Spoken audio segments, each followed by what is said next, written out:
You came for tools, vision boards, goal frameworks, action plans, systems that turn dreams into done. Here's what nobody tells you: tools don't build character, they reveal it.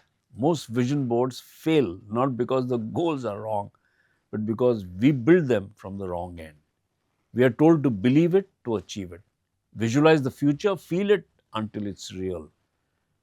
But your nervous system can't tell the difference between fantasy and the finish line. That's the trap. When you visualize success before you earn it, the body relaxes. The brain thinks you already arrived. Drive evaporates. We keep chasing what we want to have without asking who we need to be to hold it. That's why most vision boards backfire. They focus on doing and having, not on being. And identity isn't a detail, it's the only thing that actually moves.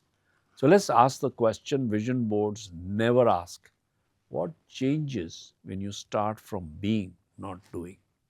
I once built a company that made a lot of money and zero meaning. On paper, it looked perfect: strong revenue, clean systems, flawless execution. But every morning, something felt hollow. I was hitting numbers, scaling processes, delivering results, while building someone else's definition of success. It took me 2 years to admit it. Success built from the wrong state of being feels like betrayal, not victory. I chased what without checking the who. Who was I being while I built this? What part of me was expressed? What part was buried? Your Ferrari doesn't respond to your goals, it responds to your state. Here's the physics. Dr. Gabrielle Oettingen at New York University studied what happens when people fantasize about success. She discovered something counterintuitive.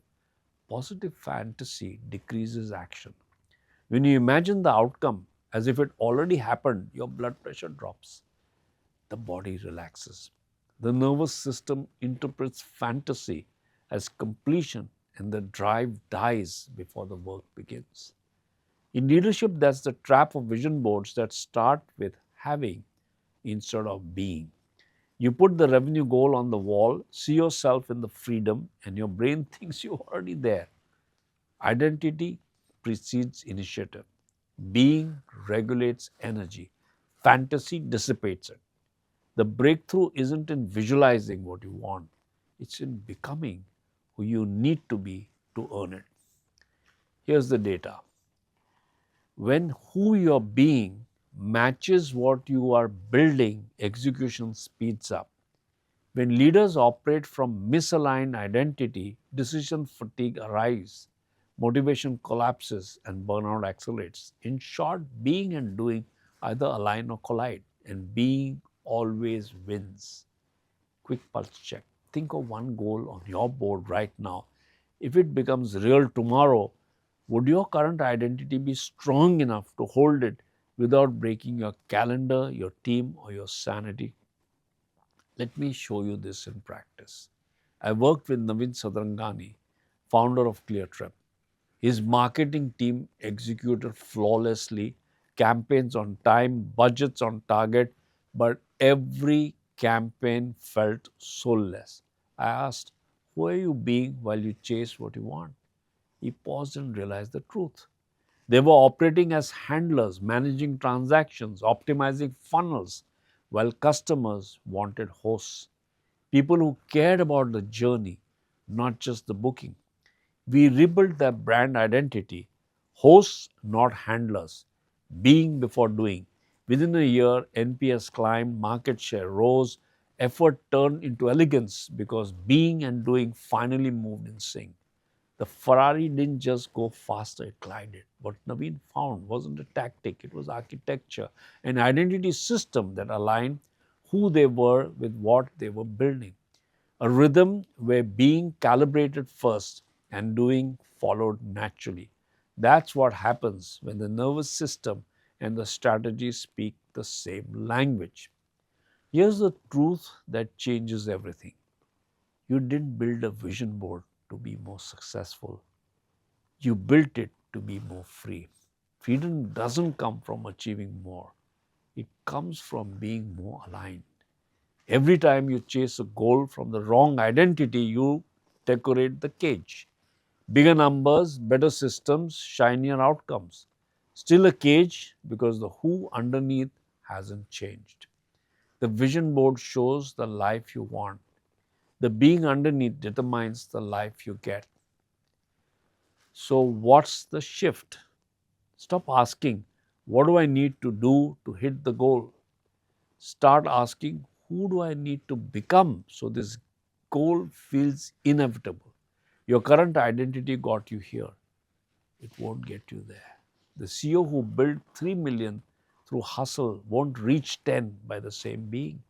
The leader who survived by control won't scale without trust. Design the identity first, install the beliefs, calibrate the nervous system, then watch the actions follow. You don't motivate yourself into becoming someone new. You design the conditions where the new you emerges naturally. Two questions. Take 10 seconds. One, who are you being right now? Not in your best moments, but in your default state. And can that person hold what you say you want? Two, you built a vision board for what you'll do and have. Who must you be behind the wheel for that Ferrari to obey you? That's the fourth law, being before doing. And once identity aligns with intention, you'll see all the effort you were wasting on what never really mattered. Polish without purpose, motion without meaning, which raises the next question. If being determines doing, what determines value?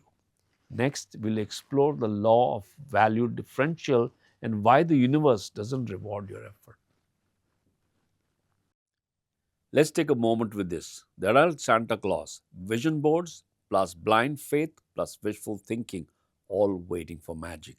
This is where most of us still get stuck, waiting for something outside of us to move what only action can move. So look at the questions on the screen. Where are you passively waiting for magic instead of taking massive action? And as you reflect on this law, think about where that pattern shows up for you. Take a minute each to share with your partner what comes up.